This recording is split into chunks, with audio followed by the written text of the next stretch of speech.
are back again. Hold up. One of the major problems here in the Philippines is pollution. We have three types of pollution: the air, water, and soil pollution. In this video, we are going to do some experiment for us to really understand how these three elements pollute.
Water.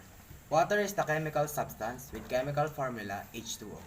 One molecule of water has two hydrogen atoms covalently bonded single atom. Water is transparent, tasteless, odorless, and nearly colorless chemical substance, which is the main constituents of the Earth's hydrosphere and fluids of most living organisms. So in order to pollute the water, we add something like vegetable oil, lotion, sand, soy sauce, dishwashing liquid, and candy wrappers. These are the pollutants we use to pollute the water as a sample. Water pollution. Water pollution is the contamination of water bodies, usually as a result of human activities. The main problem of water pollution is it kills organisms that depends on this water. Air, the colorless, odorless, tasteless mixture of gases that surrounds the earth. Air consists about 78% of nitrogen and 21% of oxygen. The remaining part is made up of argon, carbon dioxide, neon, helium, methane, and krypton, in decreasing order of volume. Air also contains varying amount of water vapor, particulate matter such as dust, soot, and chemical pollutants. How to pollute the air? So first, we drop a lid match into the jar and quickly put a lid on so the smoke will cut in the jar. Air pollution. Air pollution is one such form that refers to the contamination of air irrespective of indoors and outside. It usually occurs when harmful gases, dust, and smoke enters the atmosphere, which it makes difficult for the plants, animals, and humans to survive in this world. Soil. Soil is a relatively loose agglomerate of mineral and organic materials and sediments found above the bedrock. We pollute the soil by putting some non-biodegradable resources such as plastics, dry leaves, and cigarette pipes. Soil pollution, defined as the buildup in soils of persistent